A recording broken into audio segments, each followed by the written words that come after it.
Hey friends, welcome for another Friday fat burn workout. And today, as every Friday, or today is not Friday actually, we usually do it on Fridays, but today is a bit different, so we do it on Thursday due to some arrangements and logistics.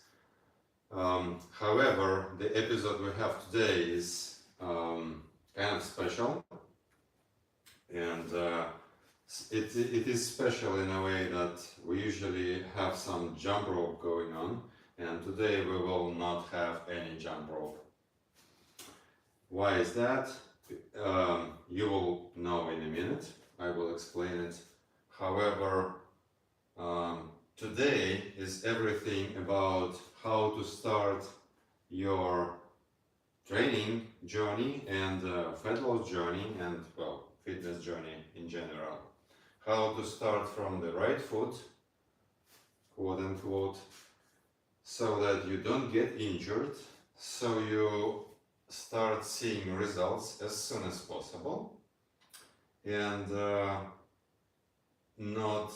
you will not fall off the wagon after a couple weeks or even days, as usually happen with, well, a lot of people, because this entire fitness landscape nowadays is pretty overloaded with some, or actually a lot of outdated advice, and some of it just pure BS and not true or very outdated. So it used to be the thing, people used to think that it was that way, the old way, but since then we've had quite a few scientific discoveries, so it's no longer true, but some people still do believe it, and that's why there are a lot of misconceptions nowadays around fitness, around fat loss topics, and everyone seems to be peddling their own agenda.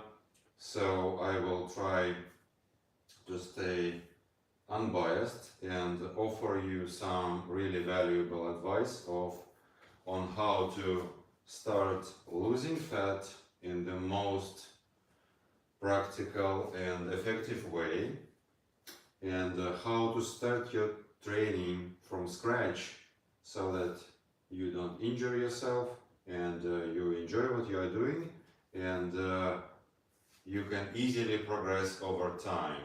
So this journey will take time, inevitably, so let's make it enjoyable rather than instead of suffering through each and every workout. And let's first start with how people actually get injured when they start their training.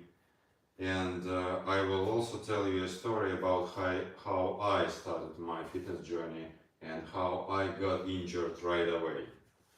So there are two ways people typically start their relationship with training.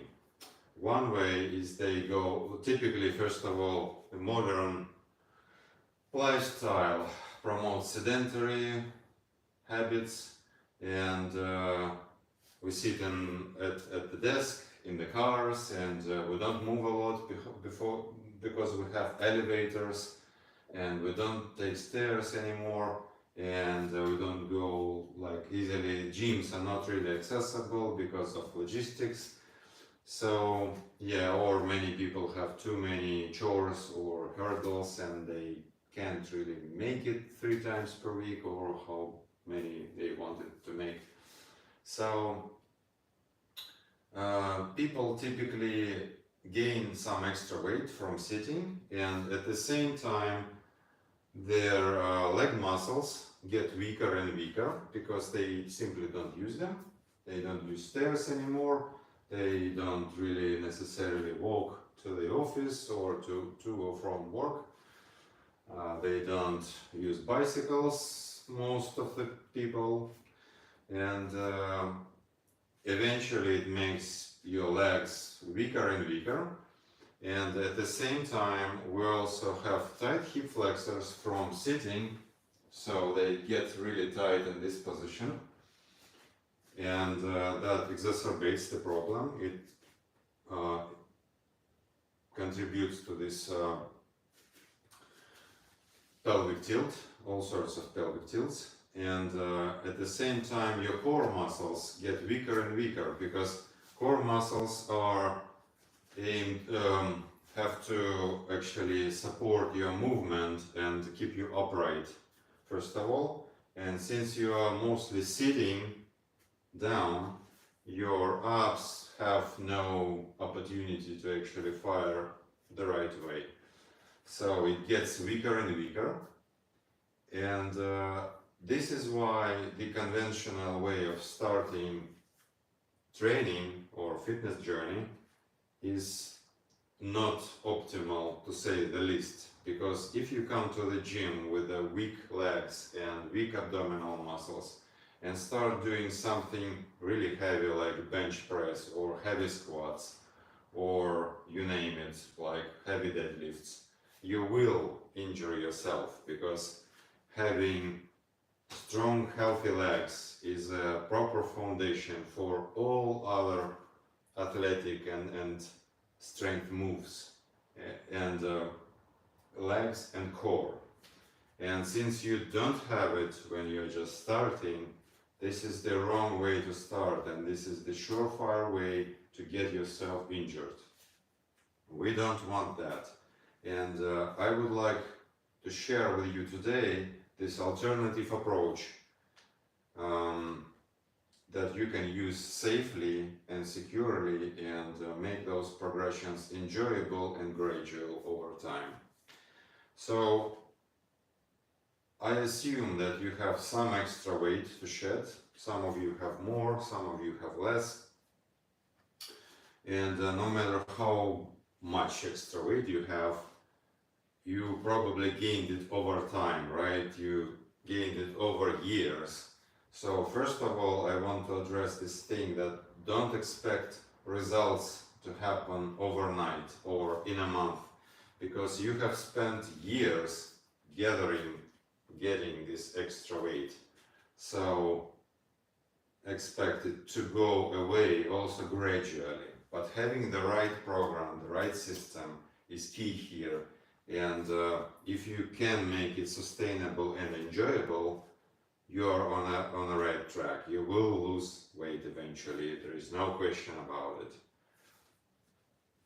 So the common way people go about getting fit normally, getting in shape, or whatever you call it nowadays, there are two ways they typically do it. First way is there is this line of thought that, okay, I have this extra weight, so I will go start a jogging habit or running habit. And people with weak leg muscles, weak muscles in their feet, because our modern shoes make our feet actually weak. We are not using all those small muscles anymore. We have no idea how to properly experience ground reaction forces from the actual firm ground. We have those modern sneakers which have like 2 mattresses basically snapped to your feet, and so the feet are also weak. And we take those frail legs and put them into modern sneakers and go for a run. That's a recipe for disaster. You will inevitably have some sort of a knee pain developed, this so-called runner's knee or jumper's knee or whatever.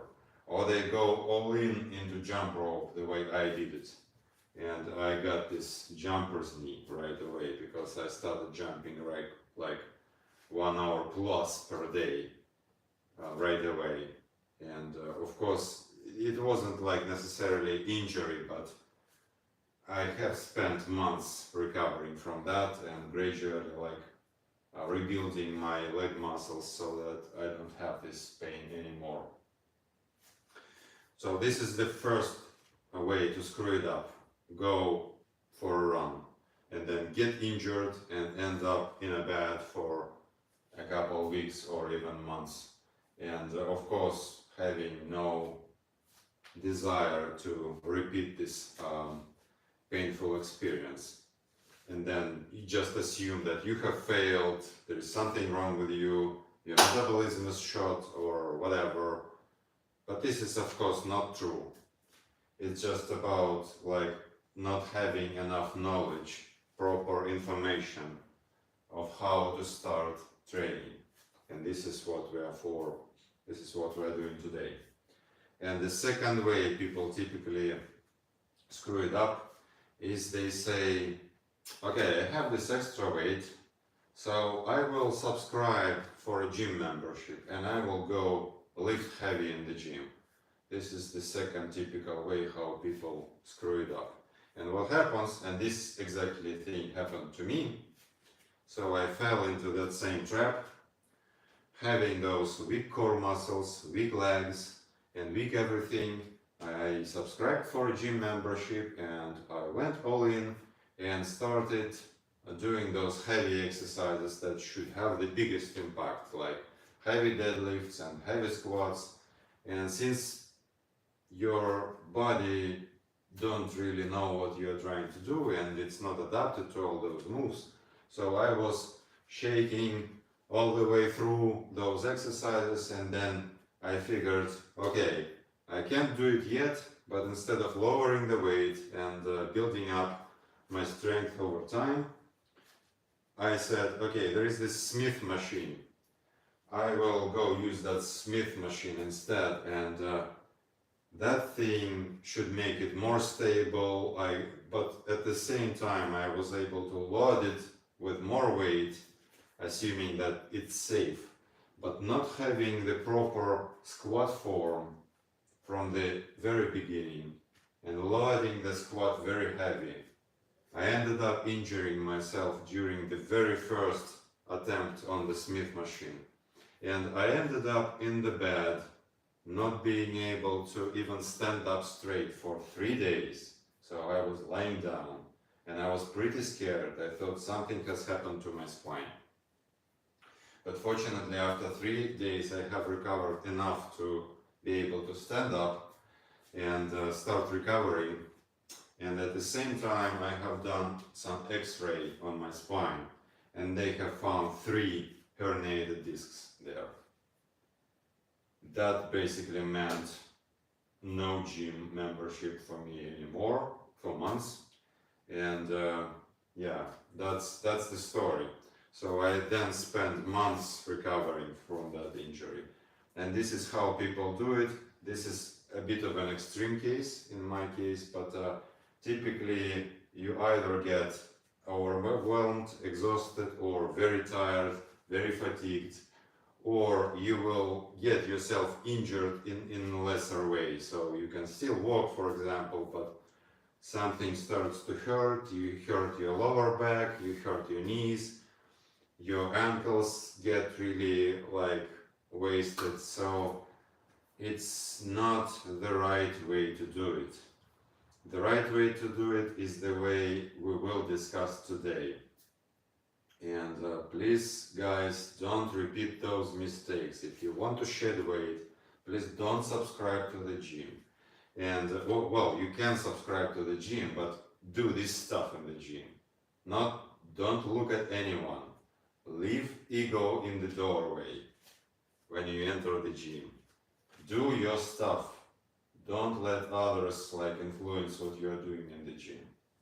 Because even something as harmless as bicep curls, if you pick very heavy dumbbells, they will actually strain your lower back very hard because you have again weak core muscles. So, and this musculature is pretty weak, and since the dumbbell is heavy, you will end up doing this kind of keeping stuff and you will hurt your lower back at the very least, and will end up again in bed for 1 week at least to recover. So don't do that.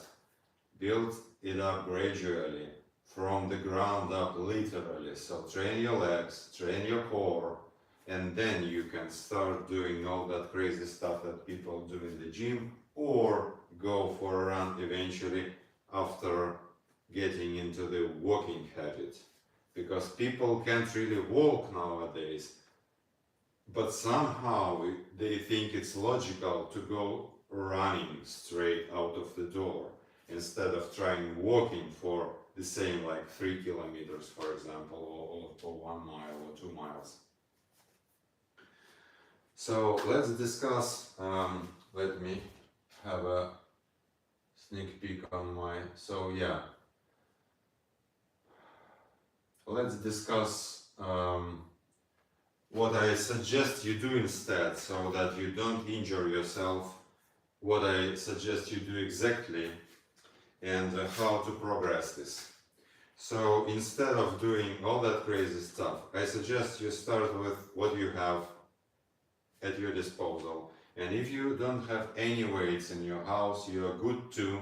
I will demonstrate the body weight versions of everything, and we are making it very, very simple for you.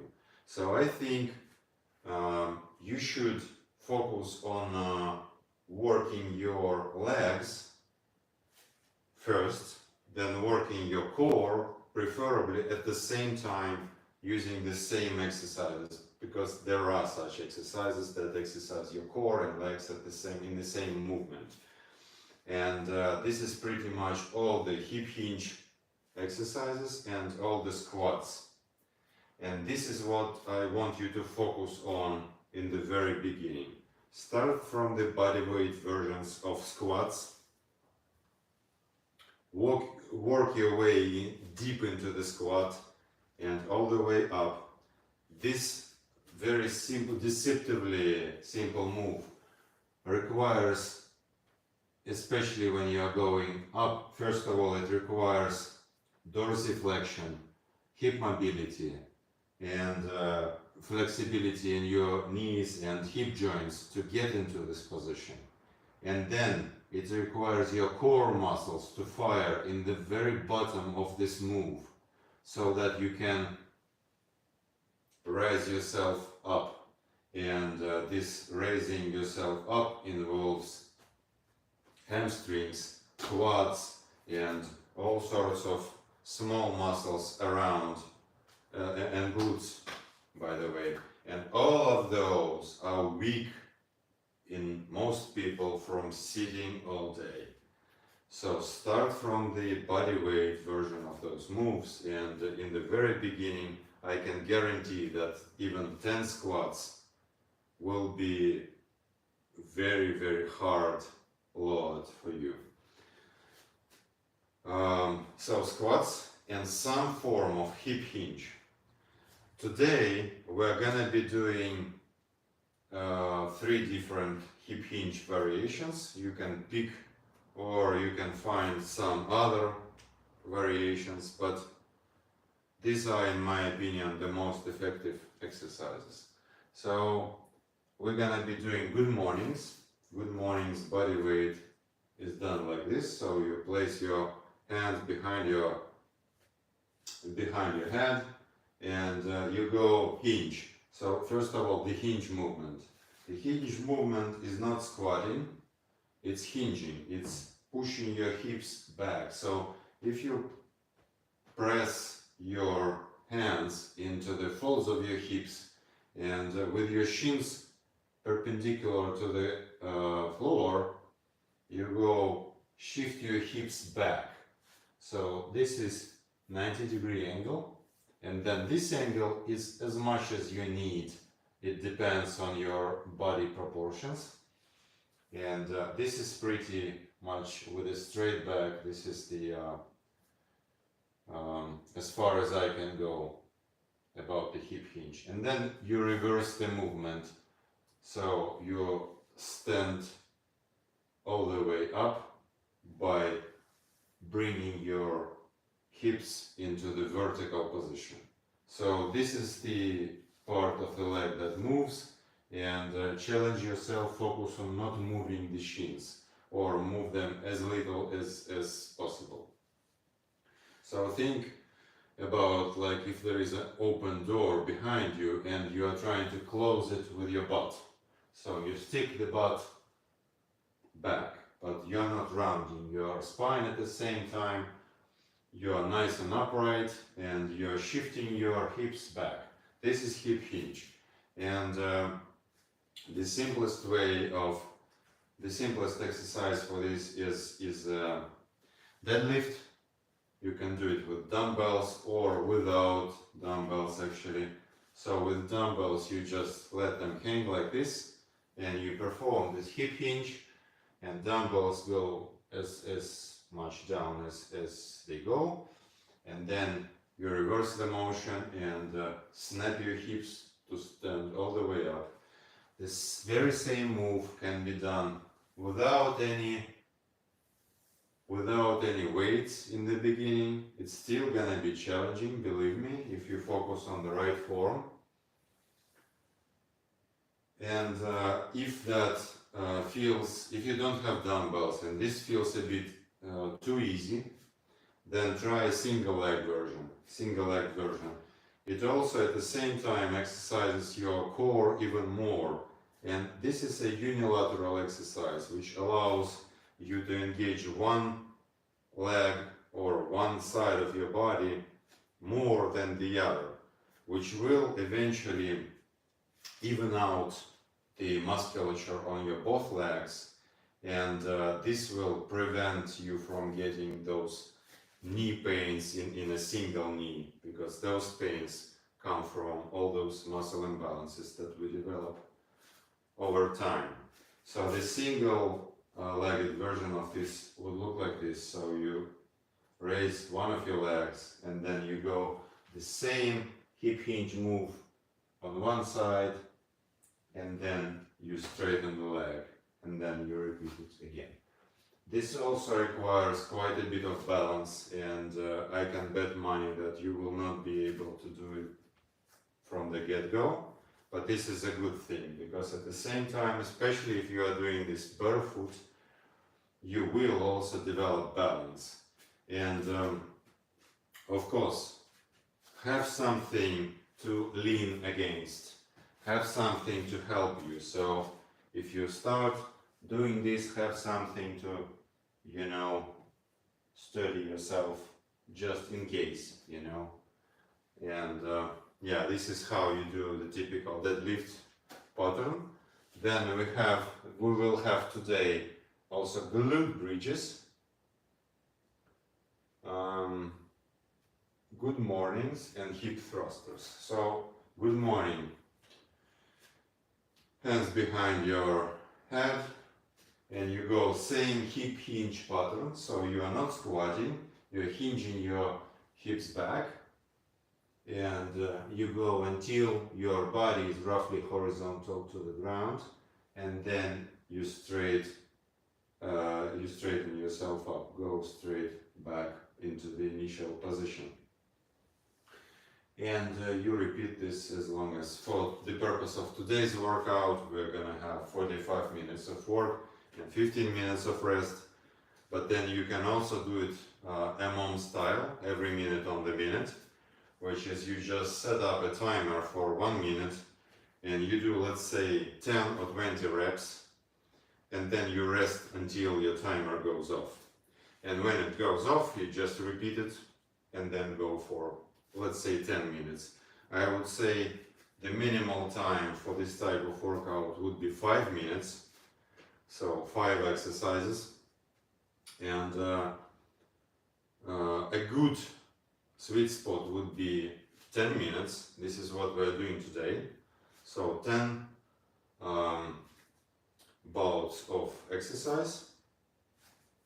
And if you feel strong after doing that, I suggest you can repeat it up to 3 times to build up to this 30 minutes of work eventually. But please don't start with anything more than 10 minutes, because 10 minutes will feel really good, or it should feel really good. And the way we can load good morning exercise is by having a small dumbbell, and please have a small dumbbell. No 10 kg, none of that stuff. Either 1 kg or 2 kgs in the beginning. You put it behind your back the same way and you will do the same pattern, and this way you can gradually load it more and more over time. This works your hamstrings, your glutes, and your lower back muscles as well. So basically the entire posterior chain, which is crucial to have as a strong foundation for all those heavy lifts in the gym, for all that stuff that you want to do in the gym.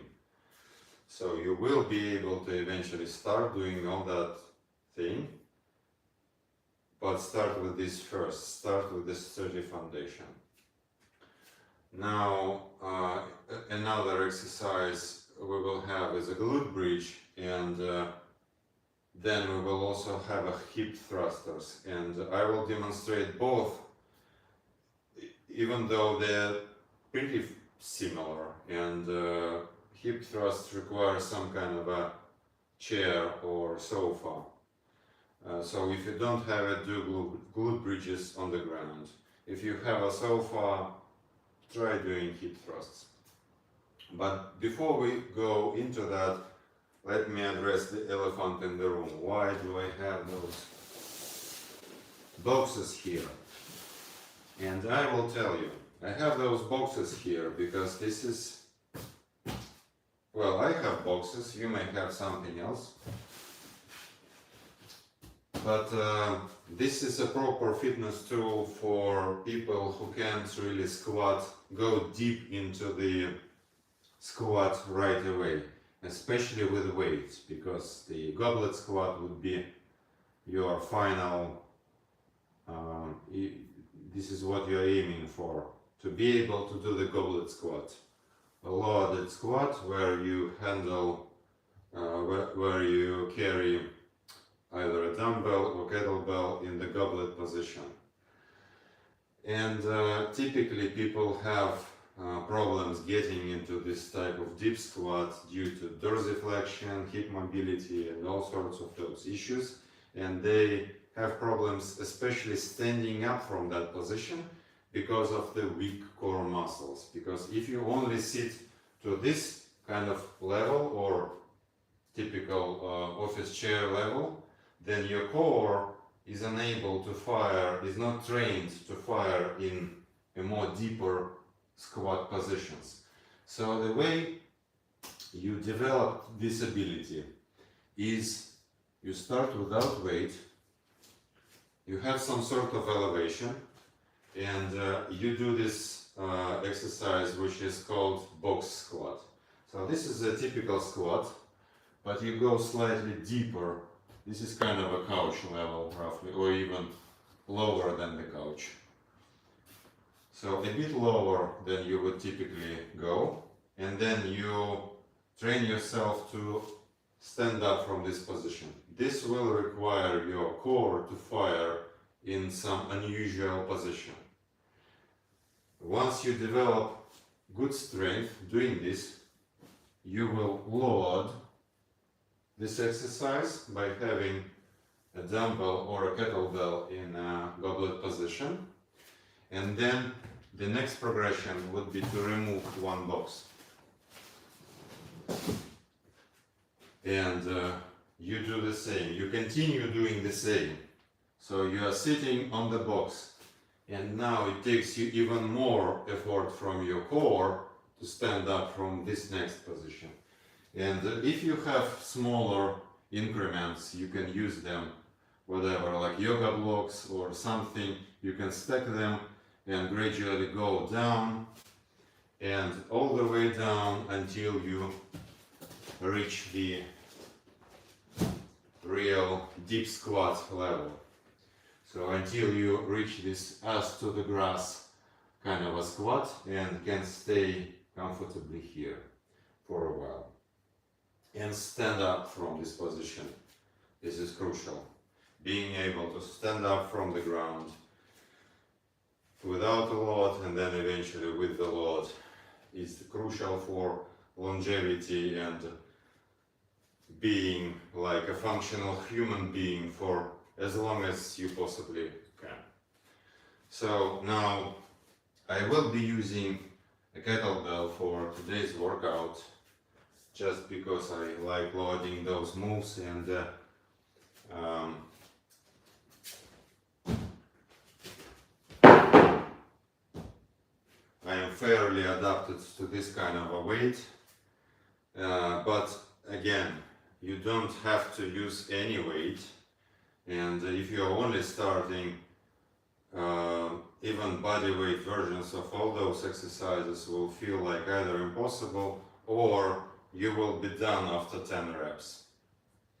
So now let's see the hip thrusters version of a bridge and then a regular glute bridge. And have some sort of a, very important, have some sort of a liquid close by so that if you start sweating, have something to replenish your liquids and don't die basically. So a hip thruster, you go all the way down, you put your elbows on the couch, and then you go into this kind of a crab position, and then you engage your core and glutes and hover your bum over the floor, and this would be your lower position of this move, and the move is to go into this tabletop kind of position with your shoulders resting on a couch. So this is your top position and this is your bottom position. And this move can be also very easily loaded. This is the same hip hinge movement as you can see, the very same as we have in deadlifts or single leg deadlifts, but in a slightly like other horizontal plane. And this move can be easily loaded by having some dumbbell or kettlebell in your lap. So you can put the weight here and do the very same movement. Yeah, so this is again another way to train this hip hinge movement. One other way is to do a typical glute bridge. It's a bit less effective, but essentially again it's the same move. You go into this laying down, your knees bent position, and you go thrust, same thing, thrust your hips all the way up, and then slowly go down. To increase tension, go really, don't rush it basically, go slow. And again, there is a same way to load it by having a weight in your lap. And with the glute bridge, same as with hip thrusts, another way of loading it even more with the body weight or even with extra weight is to rise one leg. So this is single leg bridge, and same thing, just the weight, it's the same weight of your body, but suddenly it's not distributed between two legs, but you're using only one of your legs to perform the move. So one leg does all the work, which will again help you develop proper leg strength separately for each leg, which will eventually allow you to have an even amount of muscles in both of your legs, and that will injury proof basically your knees and your ankles in future. So this is critical. These are all the moves that we are going to be doing today, and we will have voice cues for all of them. And again, if you don't have couch for hip thrusts or don't feel comfortable doing that, just do the regular glute bridge thing instead. It's been quite a lot of information to take in, guys, but I hope it has value for someone. At least I hope so. So if you are pumped to start the workout, give me a thumbs up in the chat.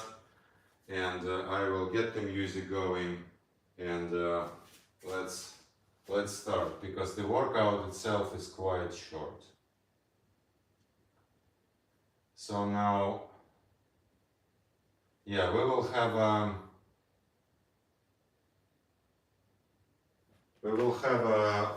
also have a stretch, 2 minutes of stretch in the end, and I will not demonstrate the stretch. I hope you will be able to follow along with me. This is in the very end. And one other thing that I wanted to say is, for those of you guys whose main goal is to lose weight, please be honest with you. Realize that training is only the supplementary thing. You can actually shed any amount of extra weight without lifting a finger. All you have to do, and basically your main weapon against extra weight, is your nutrition strategy. And it may sound a bit tricky, but there are like a million books written about this, and I have pretty solid guidelines in my fitness guide, which you can probably download somewhere in the description. I don't remember if I link it still, but anyway, it's easy to find in my bio. But you can pick any book on the subject, as long as the messenger is you feel like that person has authority. And get your nutrition, get your diet in check. This is your main weapon, and then you can use all sorts of different trainings to increase the calorie burn, and to start gradually making your body stronger and more capable. But again, I can't emphasize this enough, that there is this saying that abs are being crafted in the kitchen. This is totally true. You can shed any amount, like hundreds of kilograms, without doing any exercises at all, by just addressing your nutrition strategy. And if you want a very simple advice, something that you can implement today, this is what I would tell you. Focus on like 3 main things, or well, actually 2. One is, get as much protein as you can in. Focus on prioritize protein. Focus every meal on a big, huge chunk of protein, no matter the source. That will mean that you will have less of everything else. And the second thing is, cut the junk food immediately, completely. And that involves having sugary sodas. And those you can easily replace by diet sodas. And no, diet sodas will not kill you and will not make you fat. So just switch your liquid calories to either like dial them out, or switch to no sugar versions of Pepsi or Cola or whatever it is you're liking. And cut all those chips, potato chips, whatever chips, snacks and all that unhealthy stuff away. And this is pretty much, this will bring you 80% of all the results. So with that said, let's get to the workout and get the work done, get the sweat going, and hopefully you have got some really sturdy foundation to start your training journey and not get injured the way I did. Because this is ultimately why I am making this stream today, is to help as many people as I can to not repeat this mistake, which can be really costly. And well, it's a miracle that I am even like being able to stand right now, because I could break my back basically, and fortunately that didn't happen. So let's get into the workout now. Also guys, let me remind you that while especially if you are just watching and not doing not repeating after me, keep those questions coming. I see we have a lot there. I will address them after the workout, okay, in the Q&A part. So all the questions that need answers, I will either answer after the workout, or I will answer them later and tag you in the comments so that you get notified about the answer. And I answer everything myself and will continue doing that for as long as I can. And thank you all people for all those reactions and the good vibes you're sending my way. That means a lot to me. That warms my heart. Thank you people. Let's get into the workout.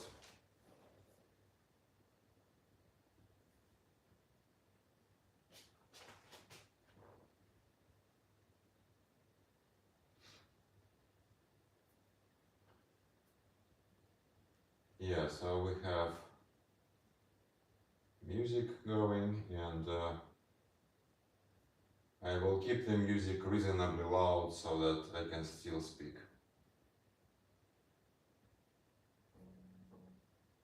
Get ready. Get ready. Get ready. We don't have any jump rope because I think when you start training, when you're only starting, doing running or jump roping is not gonna benefit you. But what you can do instead, I will explain after the first bout of work. Squats. Squat.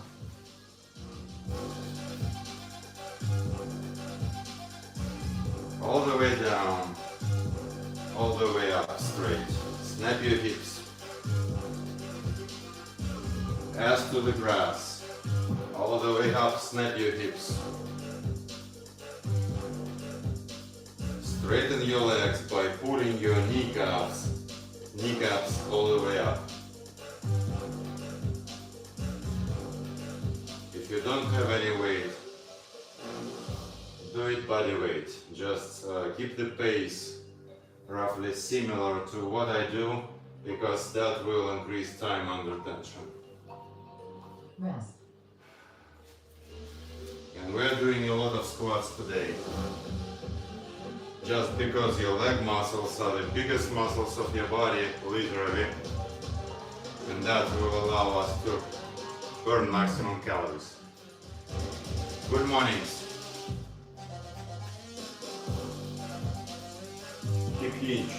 Keep hinge back, and stand all the way up.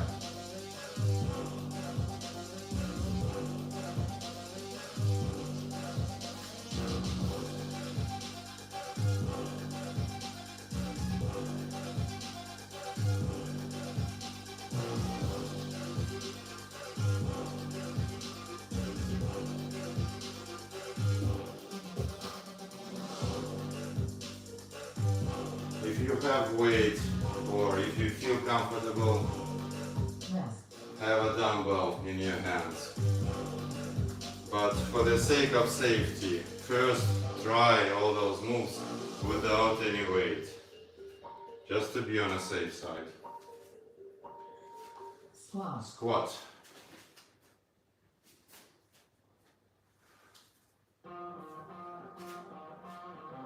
Try to keep your feet pointed forward, and only point them to the sides only if you have to. Only if you can't get into this bottom position in any other way. Otherwise, work yourself into the very bottom of the squat with your feet pointed forward. And if you can only go like this much, this is enough. Do this portion. Rest. There is no such thing as too little. Do as little as you can. Just make sure you do something. It's always better than doing nothing. Bridge. Glute bridge.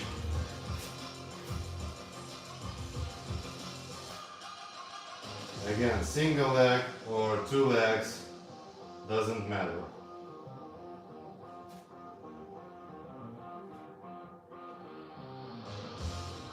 Same hip hinge movement.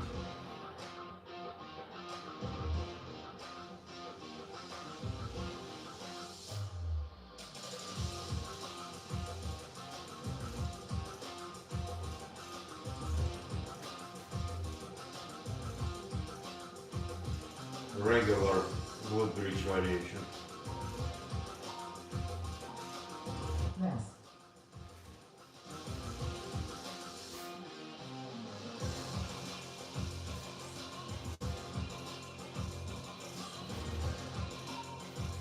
Yeah, let's do body weight. So I don't have any weight. Still same deal. Back as straight as you can get it. Feet pointed directly forward.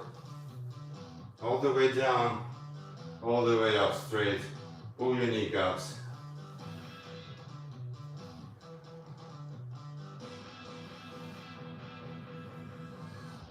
Go slow, don't drop yourself down. And again, if you can only do this much, do this much, but engage your legs fully. If you can only do partial reps, do partial reps, but make sure you engage your legs the right way. Single leg deadlift. Demonstrating Single leg deadlift. with a kettlebell, same stuff without a kettlebell. Same hip hinge, but on one leg.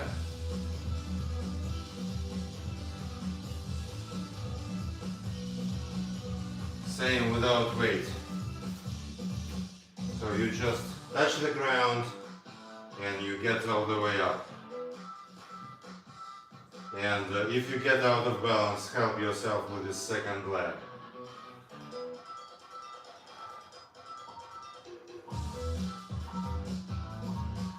Rest. Now squats. Again. If you want to load your squats even a little bit more, try this kickstand squat, Squat. which is basically, again, it allows one of your legs to do most of the work. It allows you to load one leg more than the other, with just a slight support from the second leg. This is a progression to one-legged pistol squat. And yeah, basically this is how you do it. That can be really challenging, so go for regular squats. Rest.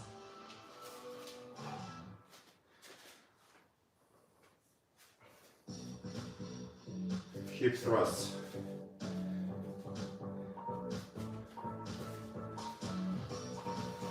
Hip thrusts.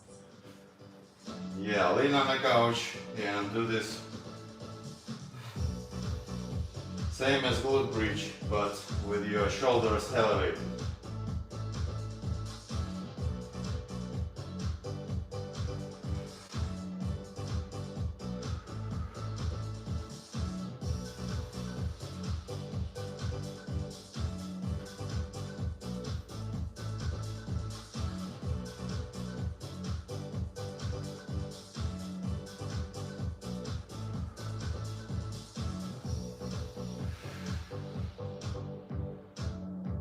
And if you're willing to load it, use weight. Stretch. Yeah, and now let's do some stretching.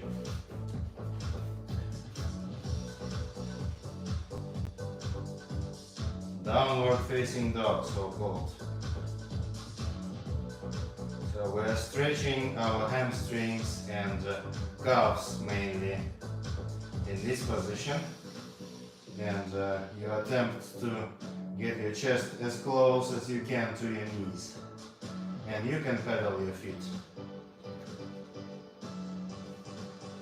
And now we go into this upward facing dog, which is the opposite. And depending on what kind of spinal problems you have, either one of those or both will feel really good after this workout. And now we do this QL stretch, where you put all the weight to one side from this upper dog and then to the other side. So you are aiming to touch the floor with your hip, which will result in a really nice yummy stretch around your side, which stretches your QL muscles, so called. And that also helps if you have nerve impingement. This is what I have from time to time. At least used to have.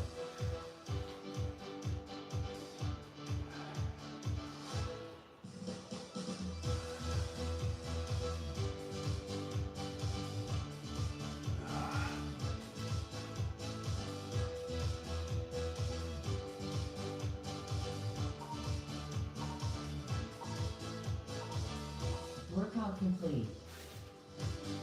Workout complete.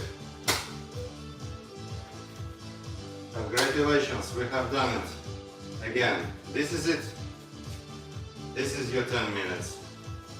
And if you are watching this in recording, or if you decide to repeat it tomorrow and this 10-minute workout will feel like nothing to you, even though I kind of doubt that, because I'm really sweaty. Not sure if that's evident, visible on camera, but I managed to break sweat. So this is not nothing by all means, and depending on your fitness level, all those exercises are very easy to progressively overload over time. Just use either a kettlebell or a dumbbell and keep increasing the weight as you progress. Now, the big part of this protocol also, and what I want you to do now, after you come up to the mirror and congratulate yourself, thank yourself for showing up today and taking this next step to a leaner, more energized future self, which will basically result in a happy human being over time. After you do that, I consider you go for a walk, and I really mean it. You can jump rope as well, or you can go for a run, but if you're only starting your fitness journey, please don't do that. Don't go run, don't go jump rope yet. Try the following protocol. Start at your doorstep and go 1 minute to any direction. Walk for 1 minute and then walk back for another minute. That's 2 minutes of walk for this first time. And if you haven't done like any running or walking before, much before, that will feel like work really. Especially if you have a ton of extra weight. This is what you would do to start. Then every day add 2 to 3 minutes to this walk. Let's say the next day go 3 minutes away from your house and then 3 minutes back. That will be 6 minutes of walking. And keep gradually increasing this. So do this type of strength training work that strengthens your legs, strengthens your feet, and strengthens your core, so that you eventually become a more functional or properly functional human being. And then you go for a walk. And by walking first, you start developing all those small muscles in your feet. And preferably do it either barefoot if you have a beach somewhere. go for a beach walk barefoot. That's your best choice. If you don't have it, wear some sneakers, but aim to have as low, basically zero drop shoes, either canvas shoes or minimal shoes, fancy term, but any regular, like, you know, canvas shoes will do the thing for you. No modern sneakers, please, either barefoot or flat sole. Go for a walk, and eventually, if you do this long enough, let's say for a month, and you will get up to, let's say, 30 minutes of walking every single day, you will yourself feel this urge to start jogging maybe, or do something more intense with your body. But be mindful that walking has the biggest fat burn, have the biggest percentage of calorie expenditure from fat. And the only problem with walking, in my opinion, is that it takes hell of a lot of time. So for example, 1 hour of walking will burn only like 200 calories. So this is, in my opinion, this is a bit too low of a calorie burn rate, so I personally don't do it. But again, this is crucial to develop your foot muscles up to some certain degree where you can start incorporating, let's say, small jogs, low pace, or start jumping rope. This is what I actually suggest you do next. After you get comfortable walking on a daily basis, replace it or amend it with a jump rope. And a good way of doing this again is walk, let's say, 15 minutes from your house to, let's say, a seashore or whatever, like point of interest, or some outdoor gym or whatever, and take a jump rope with you. And once you're there, do some jumping, have fun, have music going, and then go back. This is the ultimate protocol for fat loss. I can guarantee you will lose a ton of weight and start losing it immediately, and that fat loss effect will gradually be climbing, and you will be amazed with the results. And I hope you guys have this sort of outcome, and you will if you follow this advice, because, well, basically this is the most effective, sustainable solution I'm aware of. Again, why it works? Because it helps you develop all those foundational muscles that are foundation for all the rest of the movement in your life and all athletic abilities, including picking up your groceries from the floor, picking up your kids up in the air, playing with your kids, like football, basketball, all that stuff. You will be able to play it again once you shed this extra weight. But again, don't rush it. Start from this and improve gradually. Increase load, increase length, increase time under tension. Don't go crazy, please, people. Stay safe. And I will now get to answer the questions, and if you have some questions that require more of a more private setting, check out the Facebook group that we now have. The link is in the channel description. You can easily find it. We now have this Facebook group, it's a private group, but just send me a request and I approve, basically, like everyone who agree to follow the rules. And you have very good access to me there, so yeah. Now, questions. From the very beginning, we have a ton. Yeah, sending love back to India. Love you guys. Yeah, I'm from Finland.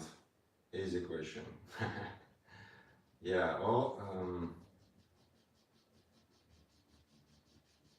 Yeah, very difficult to stay consistent. This is true for most people. You are not alone. So Adam, I can pronounce this first part. Right, Adam. Adam, you are not alone. Everyone struggles to start, either to start or to stay consistent.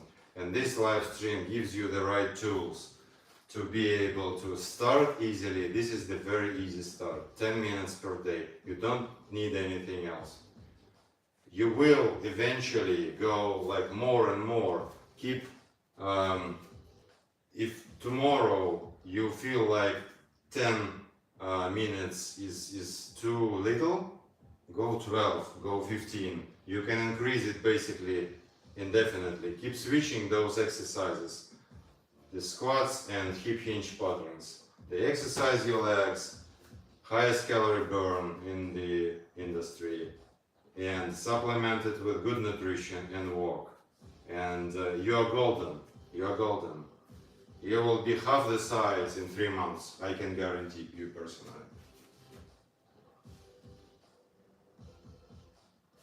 Yes, all the love back to you. Everyone who said hi or sending love my way. All the best to you people. I wouldn't be able to do it without your support. Thanks a ton. My age, 43 years old, and I'm pretty proud of the physique I was able to achieve in my 43. And when I'm 63, I want to be able to still keep it, and this is totally possible. You can tell by looking at Joe Rogan, for example, who is 60 something already and is ripped out of his mind. So I wish we all could do it. 21. Yeah. Can't work out at home. There is no motivation. If there is no motivation for you to start working out, then I can't help. Because you should be clear on your why. Why do you want to work out? Or I suggest you ask yourself, what is your why? Why do you want to get rid of this extra fat? Or why do you want bigger muscles? Or whatever your goal is. And it can be really simple. It can be to make your partner love you more, or to get more attention from your potential partners, or to feel more confident in your skin, more confident in your clothes. It doesn't have to be complicated, really. Anything that basically gives you this urge to stand up from the couch and do this.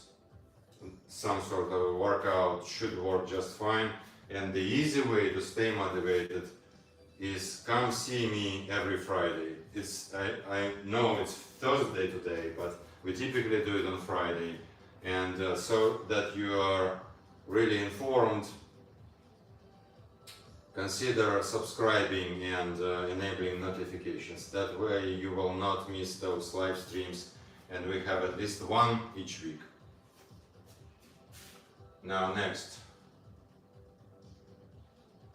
So this is the easy kind of free accountability solution. Just come to this workout with me every week.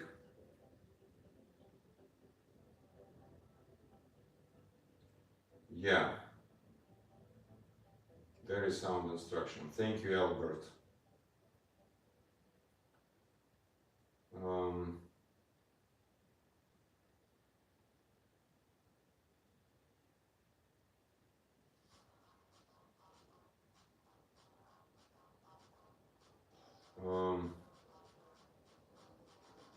When you have a back pain, this really helps relieve the pain.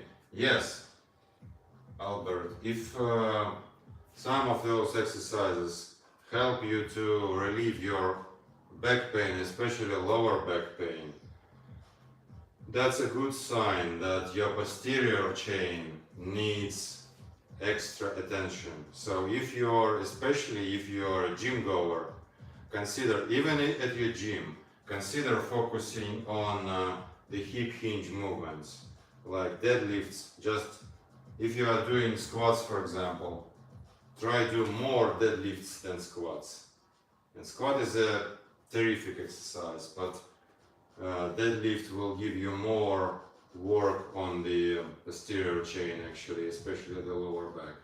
It will strengthen it, and your squats will become even easier, actually, because you will not get your lower back so strained. So that's nice observation. Again, age 43.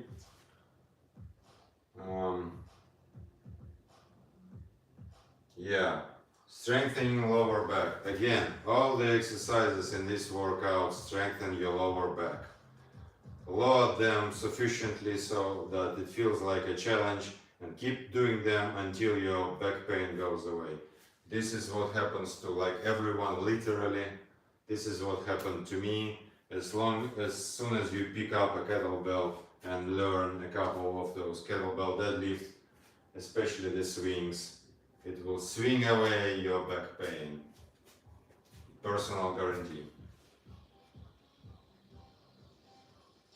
I thought this was Putin for a second. Yeah, it's not.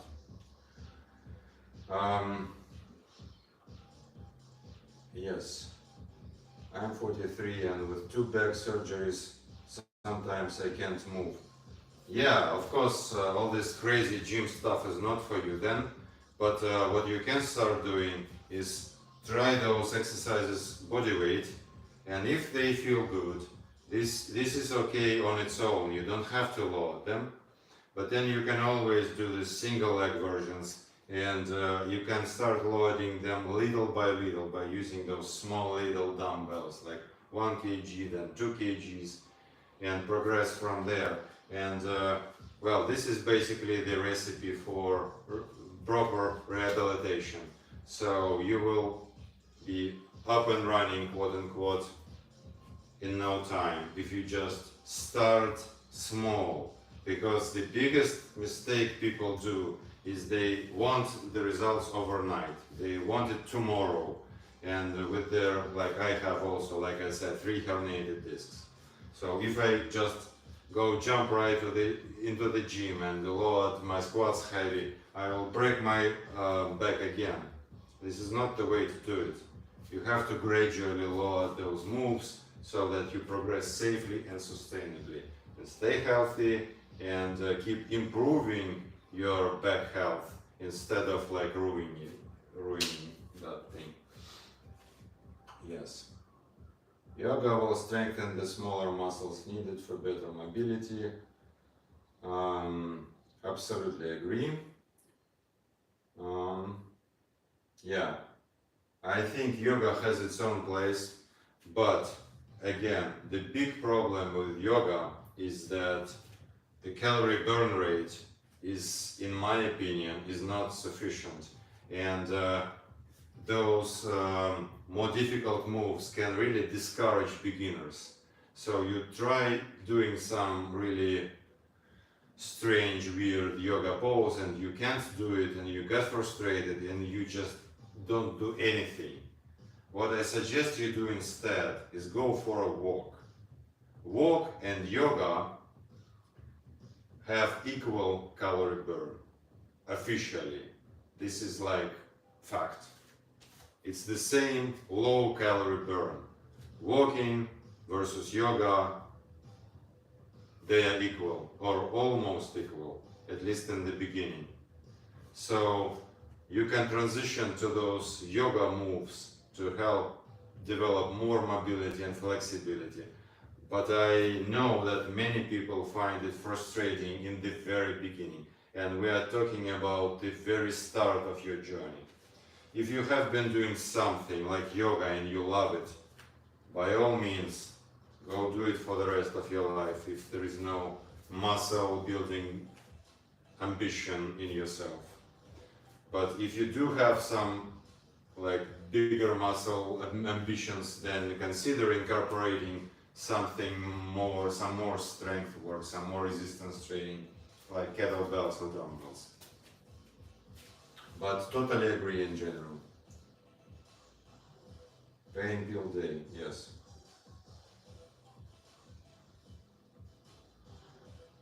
Yeah, moving through the pain, that's an interesting question. I would suggest you listen to your body, because of course when you start doing things, everything seems like painful, but like start slow and do as little as you can, and listen to yourself tomorrow and the day after tomorrow, and if this pain kind of goes away gradually, then just keep doing that. If this pain starts being like more painful, especially you have to start distinguishing pain that comes from the sore muscles and pain that comes from achy knees or achy hips or some like ankles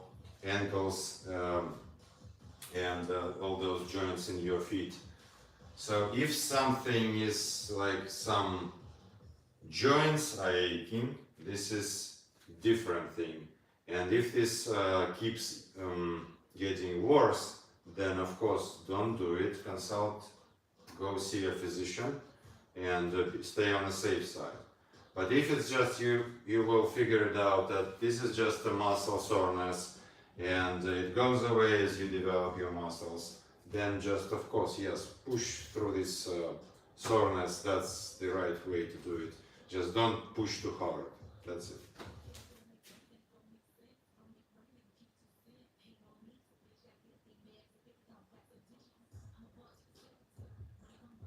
Yeah, there is gonna be a recording, and most likely I will publish also the long form recording of this, a bit chopped up, a bit cropped, but still.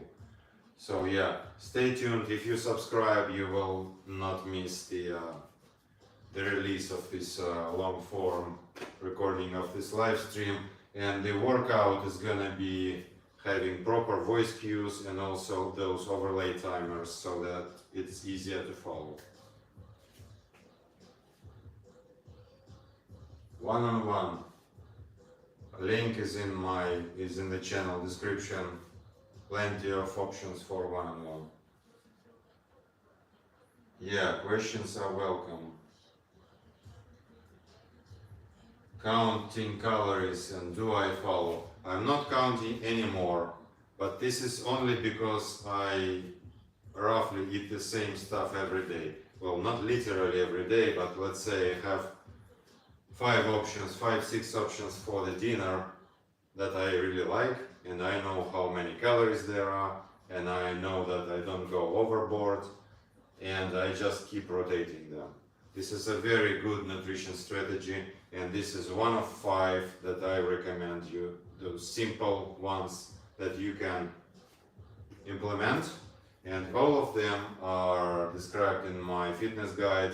And again, don't get me wrong, there is plenty of free advice on nutrition that you can take. The simple, like for example, plate division method from Jeff Cavalier, for example, those fist method from Dr. Mike Israetel. There are plenty of those ways to get your nutrition and portion sizes dialed in without actually counting calories. But those of you just starting out, I would recommend you to strictly count every calorie for at least 1 month. And you will be amazed yourself how bad you are at estimating how much you eat and or how the calorie density of your foods.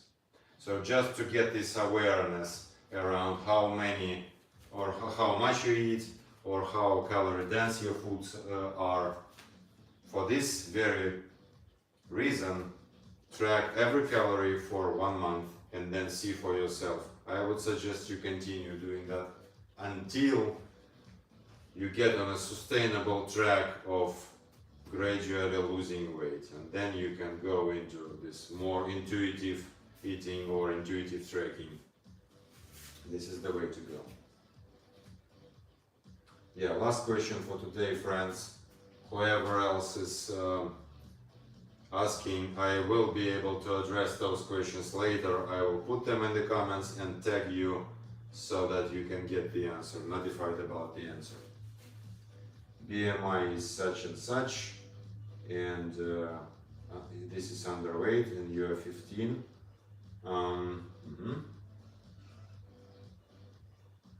Yeah, very good question, my friend. So the exercises you implement are exactly the one that I showed here. Those are the highest leverage exercises. The squat and deadlift are actually deceptively simple, but they actually involve your entire body musculature, and especially when you are starting your journey and want to gain weight, meaning not weight but muscle, gain muscle, lean muscle, stay lean and gain muscle mass, then I would suggest you focus your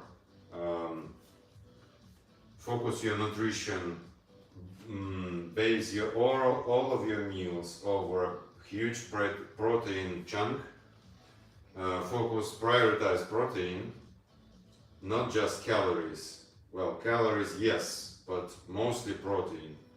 And start lifting heavy, and only do those simple high leverage exercises like bench press, squats and deadlifts. These three you can do for the rest of your life, and you will continue getting more and more lean muscle. Those three basically hit your entire body like a train.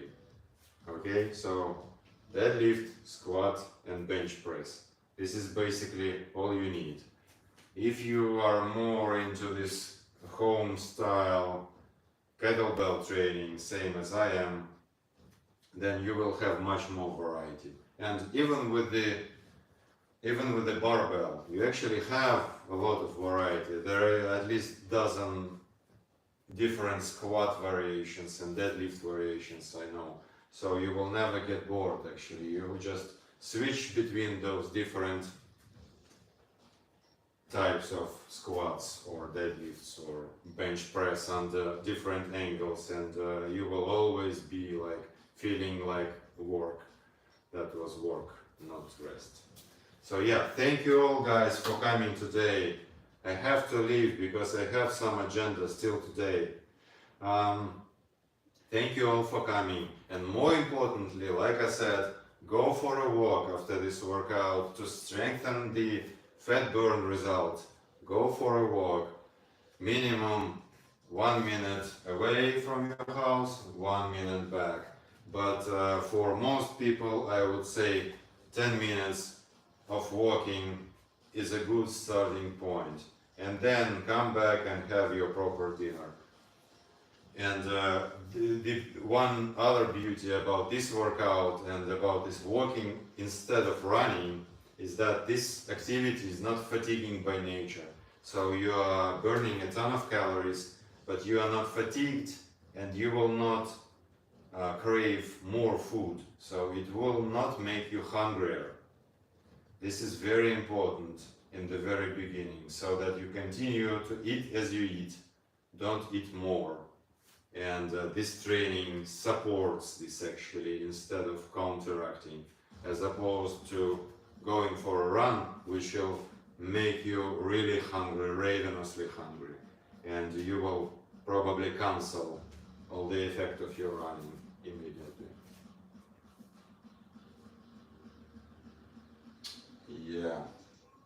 How do you deal with burnout? Make it sustainable, my friend. The only way to deal with burnout is never have a burnout. And if you are going through a burnout season right now, what I would suggest is you subscribe to this channel and go check out all those workouts that we have, the long form content that we have on this channel. There are plenty of easy workouts, they are not fatiguing, you will not die doing them, and this is very sustainable. They range all the way from 5 minutes all the way up to 30 minutes of work, and you can pick anything in between, like 10 minutes, 12 minutes, 15, 20, 30, as much as you can. Mix and match, try different things, and do little every day. Burnout comes from doing going either too fast or too heavy for a long time. Just don't do that. There is no point. Read books. Read books on this subject. You will figure out that there is no sense to lift heavy 7 days per week. There is no benefit of doing that. Read books on strength training and never have burnout again. Good luck. Good luck to all of you people. Thanks for coming. Thanks for all the likes and reactions and all the love you're sending my way. See you here at the same time next Friday. Not Thursday, but Friday. But maybe I will have to shift it a little bit again due to because I am a live person and I have my family stuff going on. So if you want to be sure that you don't miss the next one, just subscribe to the channel and hit this bell notification icon so that you are notified about the next live stream. So thank you all people, thanks for taking care of yourself, and thanks for cheering me up. Hopefully you have got some gut sweat going and some good vibes from me. See you next Friday. Until the next time.